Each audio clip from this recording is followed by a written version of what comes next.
This video will cover how you can get this incredible Milady build going in literally 5 minutes after starting the DLC. This video will cover multiple playstyles for every player, any talismans you might need, armor sets, spells, and even tips and tricks to get the most out of this build. The Milady Light Greatsword is incredibly fast and fluid. Its very strong heavy R2 attack is where it really shines. When you press R2, it delivers 2 quick hits. If you press R2 again immediately after, it follows up with another 2 hits. This 4-hit combo is incredibly strong and allows you to build up attack power rapidly when using talismans that boost damage on successive hits. We'll talk about the talismans very soon, but first, your Ash of War, we're using Wing Stance. When activated, you hold your sword out to the side, looking absolutely intimidating and ready for action. Wing Stance combines well with a new talisman called Relana's Cameo. You'll notice if you hold this stance for about 2 seconds, you'll see the buff being activated.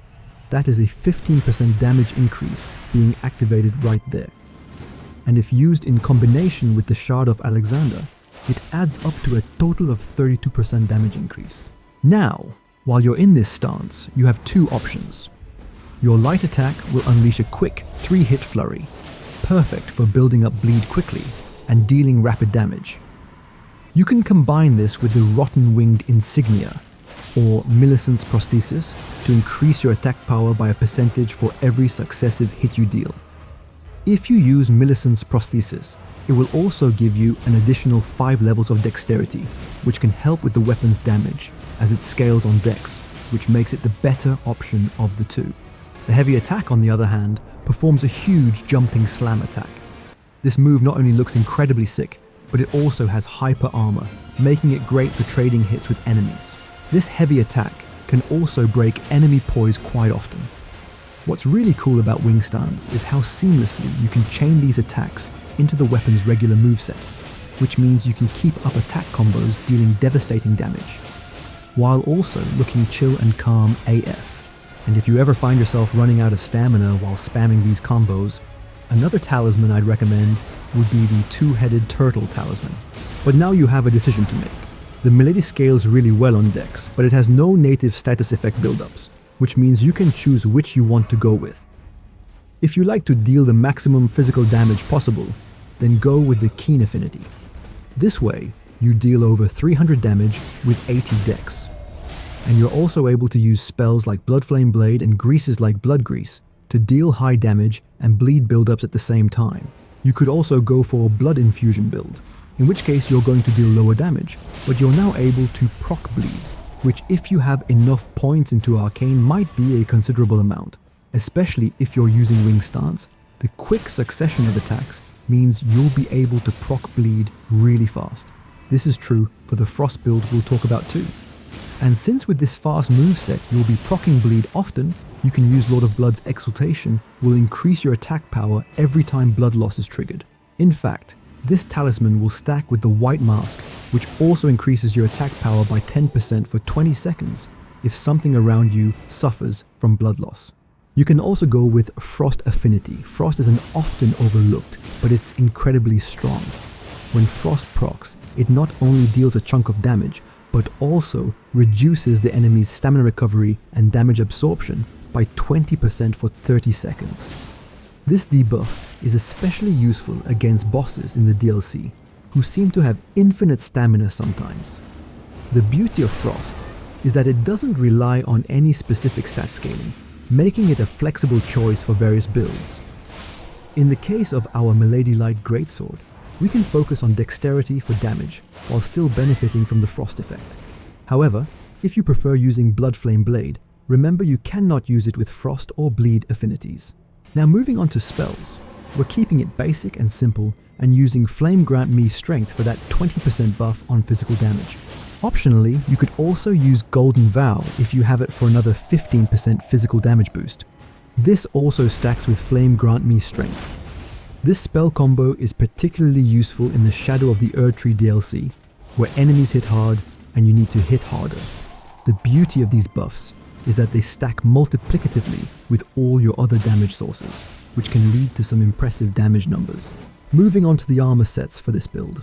There isn't one specific armor set to be using here, so here's some armor that looks great for a deadly knight cosplay. While the Armor of Solitude set is really heavy, it provides excellent protection and poise. With this set, you'll have 96 poise, which is huge. This high poise allows you to trade hits effectively without being staggered, which is crucial for the aggressive playstyle of this build.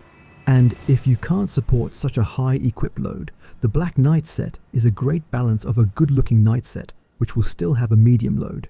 Something very underrated is your Physic Flask. We're using the Thorny Cracked Tier, which will boost your successive attack power, which combines well with your Talismans and the rapid attacks of Wing Stance. Meanwhile, the Opaline Hard Tier provides a temporary boost to damage negation, letting you trade hits when necessary. Consider timing your flask usage with boss phase changes or when you need to be particularly aggressive.